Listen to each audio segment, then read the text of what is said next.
नमस्ते दोस्तों। दोस्तों, हमारे माँ बाप हमारे लिए इतना कुछ करते हैं, इतना बलिदान देते हैं। क्या हमें उन्हें पूजना नहीं चाहिए? क्या उनके आगे सर नहीं झुकाना चाहिए? लेकिन हम उनके आगे सर नहीं झुकाकर उन मंदिरों में जाकर सर झुकाते हैं। दोस्तों, आज की मेरी कविता भी इसी विषय पर है। आइए सुनते हैं। किसी ने मुझसे पूछा, क्या तुमने भगवान को देखा है? मैंने कहा नहीं। मैंने भगवान को तो नहीं देखा, पर भगवान से बढ़कर दो इंसान को देखा है। वो यहीं रहते हैं ठीक मेरे पास, इसी घर में होता है उनका भी वास। मेरे लिए तो बस वही है मेरे सभी देवता, उन्हीं की आंखों में मैं पूरा ब्रह्मांड हूँ देखता। मानता हूँ सिर्फ मैं जिनको विधाता, वो और कोई नहीं, वो है मेरे पिता और माता। पर वो नहीं माना और उसने फिर मुझसे कहा, फिर क्यों लोग मंदिरों के आगे चक्कर लगाते हैं?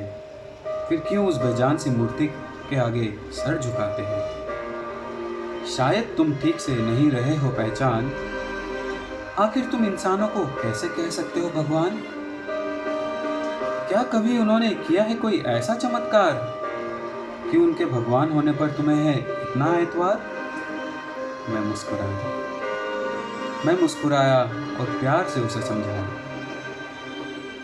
क्या कभी उस मूर्ति ने आकर तुम्हें अपने हाथों से खाना खिलाया? क्या कभी उस मूर्ति ने तुम्हें अपने कंधों पर बैठाकर ये दुनिया दिखाया? क्या उस मूर्ति ने रखा था तुम्हें अपनी कोख में 9 महीने? क्या उस मूर्ति ने पूरे किए थे तुम्हारी जिंदगी के हर एक सपने? जब कभी तुम्हें नींद ना आती थी, तो क्या उस मूर्ति ने आकर तुम्हें लोरी थी सुनाई?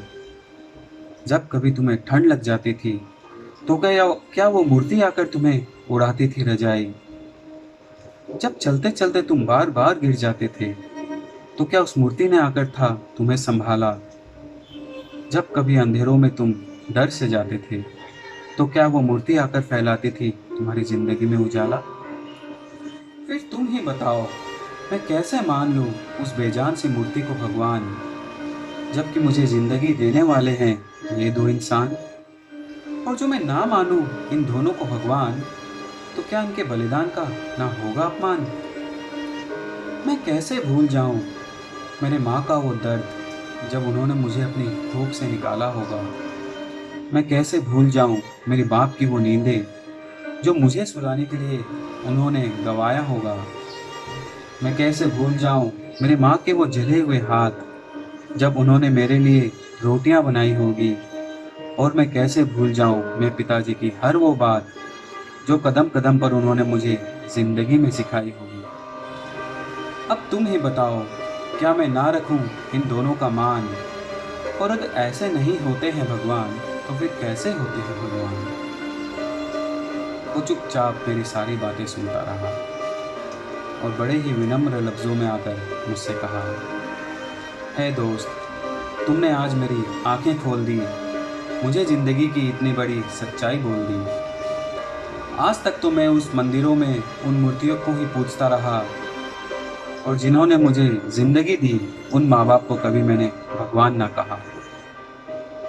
पर आज से मैं अपनी गलतियों को सुधारूंगा और उन मूर्तियों को कभी भगवान ना पुकारूंगा। आज से बस मैं अपनी माँ बाप की ही पूजा करूंगा और अपनी ज़िंदगी में उन्हें विधाता का दर्जा भी दूंगा। मैंने कहा, मैं खुश हूँ जो तुम्हें मेरी बात समझ में आई और तुमने सीख ली ज़िंदगी की इतनी बड़ी सच्चाई, जो इस दुनिया का हर एक औलाद भी बस सीख ले ये बात, तो आज के बाद इस दुनिया में किसी भी माँ बाप के ना होंगे बुरे हालात। Thank you.